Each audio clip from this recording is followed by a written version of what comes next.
I'm going to do my intro first. Okay. What's up, guys? Welcome back to Going Far Show. Today I'm here with a guest, one that is related to me, and one that I would call a good friend of mine. Would you say that, Harper? I would say that. Yeah. Would you, when you're introducing me to people, would you call me your sister first, or would you call me your friend first? Be real. Be real with me. I think friend definitely comes first. Really? It does. I think you're lying. I think you're lying, man.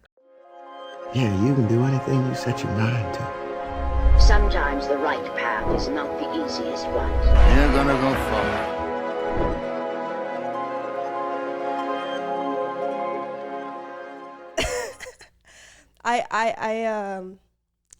I would call you my brother first. I'm not gonna lie. Yeah, I'd call you my sister. And then I would say, this is also a good friend. Yeah. I think that's exactly how I would do it. Mm-hmm. But today we're gonna be just kind of shooting the shit, and I'm gonna ask him about his life, and also we're gonna get into movies because I have a vested interest in turning you, Harper, into a movie nerd, a film bro. Some might say a cinephile. Do you know what a cinephile is? I don't. Do you know? Well, do you know what the file part is? Have you heard words with that suffix? Like, Yeah. there's some bad ones with that suffix, but a cinephile is basically someone who's like really invested in movies, and they like kind of spend their entire existence watching movies. Mm-hmm. We're gonna make you someone who can analyze movies very well. Mm-hmm. Someone who can tell when a movie is bad, when everyone else, all the like general audience, thinks it's good, or they're like praising it and all that. Okay. So, let's do your intro. Well, who are you? I am Harper Johnson. Yep. Your And little brother. What does that mean? Harper Johnson. I have no clue, but You don't know what your name means? Have you ever looked that up? no. You haven't? Let's look that up right now. Yeah. Harper name meaning.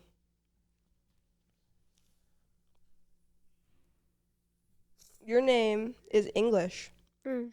and it means harpist or Oh yeah. minstrel. I don't know what Mm-hmm. minstrel. The instrument. Right? No, minstrel is. Hold on. Yeah, minstrel is a medieval singer or musician, especially one who sang or recited lyric or heroic poetry. So there you go. I'm a poet. What? I'm a poet. You are a poet in many respects. You're a poet on the court. I'm a poet on the court. You're a basketball player. Yes. You're also a poet on the field. Baseball. Which arena would you say you're best at? I would have to say baseball. Baseball. Mm-hmm. Been at it for longer. Yeah. How many years would you say? Probably like 8 years. Mm-hmm. And would you say that you're gonna go pro? Yes, I am. I like the positivity. I like the aspiration. Yeah. All right. So I'm not gonna ask you to talk about politics, Mm-hmm. but I'm gonna force you. What did you think about Donald Trump winning? It wasn't fun. What were you doing at that moment? It was London's birthday. It was my sister's birthday. My sister turned 15. 15, and you are 13. Yep. You're 13. 13. I got it. I passed the test. Mm-hmm. Yeah. What were you doing on that day, in November 5th? Started Trump. off a great day.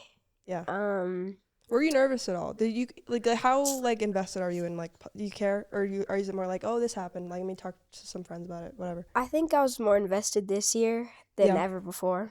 Okay. Yeah. Why would you say that? Just because it's more like popular, or? Yeah, Mm. I was, in the Kamala HQ, Yeah. I'd say. Oh, on TikTok. Yeah.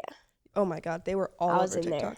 there. Yeah, they captured the young base, except maybe too young in your case because you can't vote. You have many years to come until you can vote. That's true. But that's good. You were knowledgeable at least a little bit Mm-hmm. on what was going on leading up Yes. to the election. All right. That's the only political thing I'm gonna ask you. Don't worry. Thank you. we're we're gonna get into movies. Mm-hmm. I'm a film major. If you don't know this, Harper, you know that, right? Right. Okay, I would be upset if you didn't. I did. You've seen some of my short films and stuff like that. Like the one with the goldfish. Yes. Would you say I'm a decent filmmaker? Say Oh, yeah. Yeah. Okay. Yeah. Thank you. I show you movies, right? I try to introduce you to stuff. Yep. Doesn't work most times, but Yeah, he goes back to like Paw Patrol and all that. okay. What do you watch? No, what stuff do you watch? I really don't watch much movies. I'm more of a show type of guy. Okay, I respect that. I am as well. What shows do you watch? When Stranger Things comes out, that's all I'm going to be watching. Yeah, that's very highly anticipated. Yeah. I know you're a Marvel guy, which we divide there. I'm not a Marvel person. What's your favorite Marvel series? I'd have to say Captain America Winter Soldier. That's a show? TV show? No. Oh, no. Series show. Okay. Series. Probably Loki. Loki. And then movie. Favorite Marvel movie?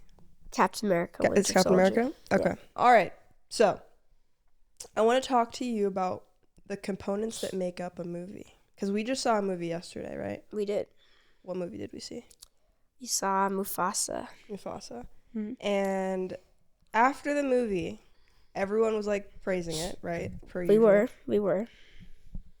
And you know this, I can't really hold back my criticisms. I have to speak out. And I wasn't feeling it as much as the rest of the family. I could tell. And I in the car ride home, as we usually do, I was like, hey, like this movie suffered a lot. It did too much contextualizing of the past movie. Mm-hmm. It did what so many prequels do. I got into my argument. Yep. But I'm going to teach you today, or I'm going to give you the tools at least, to be able to make that kind of assessment about movies that you watch. Mm-hmm. And then you'll become the most annoying person to ever exist after a movie. Nice. And that's the goal. So, at the core of every movie is the story. Without a strong story, you have nothing, right? Right. Who would you say is like the best like oral storyteller in the family? And don't include me because that would be unfair. Who like tells story, like if they're telling like a story about a trip they went to, whatever, like who do you think does that best in the family? Definitely not London or Cameron. I would have to say I feel like Mom adds so much like exaggeration to it. Yep. That helps. Oh, she's a very visual person. She gives you all the details. Yeah. So that's actually one of the first components of a good movie is like the detail, the visual detail, the images, and when someone's telling you a story, that's like stuff that you imagine in your head. Mm-hmm. But in a film, something you're watching on screen, it's like the camera work. It's how the director chooses to tell the story with where they put the camera, what shots to include, all that sort of stuff. Right. So that's the first one, and this is in no particular order. The second one would be the actual stuff inside the story, which is the characters. Who is your favorite character in Mufasa? Well, I mean, I have to go with Mufasa first. Okay. I also probably say, what was his name? Arabi, the monkey. Oh, okay. Yeah, the monkey. The monkey was great. Yeah, that guy. Yeah. All right. So, characters. What do you think makes a compelling character in a movie? Well, I mean, of course, they have to be very interesting. I would say. Absolutely. Yeah. That's a good answer. That's what makes a main character. They're usually the most fascinating people in the story. Or at least they're like propped up to be. There's some people who like the side characters more, but right. They have to be interesting. They're just trying to be different. Yeah, I know. They're pick-me's. But yeah, the characters have to be interesting. They have to also have an engaging conflict. So that's what drives us through the movie, is that moment where like everything goes wrong for that character. Mm-hmm. And the rest of the movie, or the rest of the movie until the very end, the end of the third act, is them trying to overcome those difficulties and those conflicts. Right. So the conflict drives the story, and it's the problem that the characters are trying to solve. I'll give you an example. In Finding Nemo, what's the conflict? Is that a good do you remember that movie very well? I can pick it when you're more Yeah. Okay, yeah. Mm. What's the main conflict in Finding Nemo? Nemo's lost. Nemo's lost. Mm. I mean, it's in the title, right? I gave you an easy one. That's true. I gave you a, what do you call it? A fastball? Or I gave you a, what's the baseball reference? I gave you a easy one. Like a easy ball? What is it? You know what I'm talking about. Yeah, you gave it down right down the middle. Softball. I threw you a softball. You threw me a cookie. A cookie? You threw me a cookie. All right. That's what I would call it. I'll let you have that one. Yeah. So without conflict, a movie is boring. Mm-hmm. A good movie keeps you hooked by making you wonder, how are they going to get out of this mess? Mm-hmm. Finding Nemo does that very well. It's one of the best animated Disney movies. Right. Although I'm a Ratatouille enthusiast, so that's got to be my number one. What's your favorite Disney movie? Disney animated movie. We'll keep it specific. That's hard. It is, but you're gonna be judged for the rest of time by what answer you say. This is sure. permanent. It's gonna be online forever. I would say I really enjoyed Aladdin because I've watched that recently. Okay, that's a good answer. Yep. Very good. Mm-hmm. You're not by chance talking about the live action, are you? Because I think you were watching the live action. No, well, You're talking about. I do like the live action, but Okay, because I have hot takes about the live action. animated. Animated Aladdin. That's an acceptable answer. Mm-hmm. All right. The third component. So we have characters, conflict, and then we have a satisfying resolution. By the end of the movie, the story needs to feel complete. That doesn't mean that everything's resolved per se, and you've definitely seen movies where it feels like what's going to happen next. Right.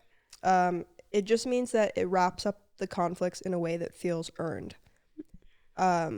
I think you already have an instinct about what makes a good movie, because sometimes I'll say something like, why did that even happen? Like, that doesn't feel right. And you'll say, yeah, like this happened, and like then we're missing this piece of the story, so this doesn't really feel right. Mm-hmm. That's what that is. That's a bad ending, or that's like a bad wrap up to the movie. Right. No one likes a movie that just stops without answering its biggest questions. Mm-hmm. Because the big questions in a movie are the I'm getting into some more thematic detail here. The big questions in a movie are answers to the theme. Every movie has a theme. And the theme is like, I would describe it as the moral of the story for you. So the theme in Nemo, I would say, is... I feel like Nemo doesn't have a very big theme. Oh, it definitely does. It definitely does. Every movie in the world has a theme. I would say one of the major themes in Nemo is trust. Like, Marlin learns to trust his son. And a theme is normally like a question that the movie either answers yes or no to, or answers one way or another. But I'd say like the thematic arena of Nemo is trust. And I think honestly that could apply to very many Disney animated movies, but you get what themes are now, right? Every movie has one. It's what you take away. It's the message you take away from a movie, basically. And that, a theme doesn't make a movie good or bad. You can have a preference for like a moral or message you got from a movie, but themes are just like facts of movies that are inherent to the actual movie. So next thing I want to get into is what makes a movie good and bad. What do you think makes a movie bad? I have to say either like a bad conflict or like even like not getting over the conflict. Yeah. So a bad conflict, what's a bad conflict to you in a movie? Either something that like seemed like it never really affected the main character that much. Bingo. That's a great answer. Because a bad conflict would mean that the character doesn't change fundamentally by the end of the movie. So there's a couple of different kinds of character arcs. There's the negative character arc where a character is one way at the beginning of the movie and then they get worse by the end of the movie. There's a positive character arc where they go, bad to good and they change for the better. And then there's a neutral character arc, I think it's called, where a character remains the same, but it's for a purpose. It's to serve a thematic purpose in the story. So that's the types of ways that a character can change throughout the movie, and those conflicts have to create that change. Right. So that's the first thing that makes a movie bad. Second thing I would say is flat characters that you don't connect to, characters that are unrelatable, they're boring, they're one-dimensional, they're stereotypical, like hot girl, dumb jock, like stuff like that. Right. They don't have their own like depth and nuance. Mm-hmm. No personality. And then this is kind of it getting into the conflict thing, but like a weak plot. Right. You know what plot is, right? Mm-hmm. The things that happen. Every component of plot is like a cause that creates the effect of the next component of the plot. It's like a chain of events, basically. Yep. Ugh. And then lazy endings, like we talked about, the unsatisfying resolution. Mm-hmm. What's the worst movie you've seen recently?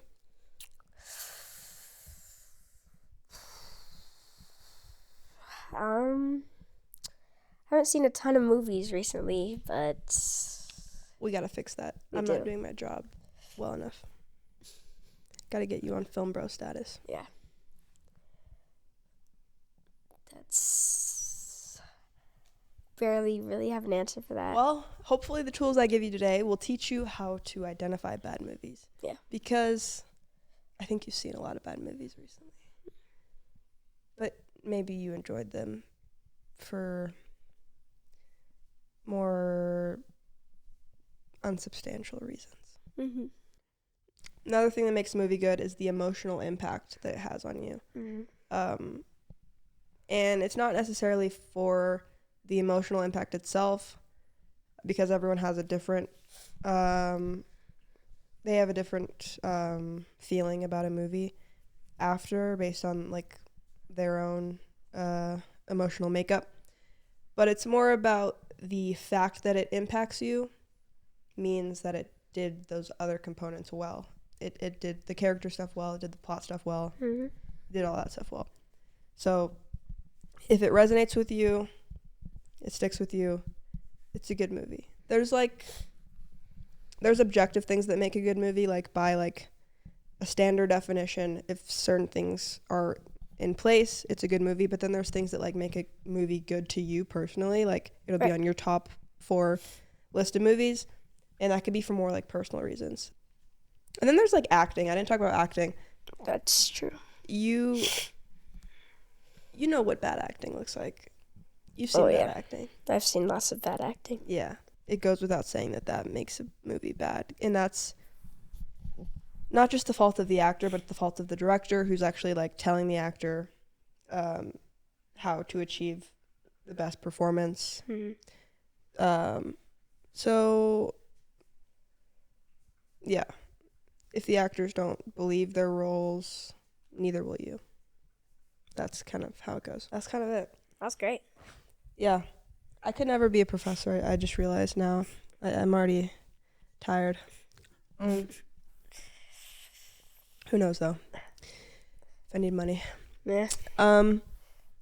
Yeah, we've been talking for like 30 minutes. I think that's a wrap on this episode. Yep. I hope I didn't bore you to death. No. I hope to have you back. Maybe when you have like a beard or something, so it's like a significant amount of time has passed. Thank you guys for watching. I'll be back sometime. I don't have specific dates, But it'll be with a guest, so you can hang your hat on that. All right. Peace. Peace.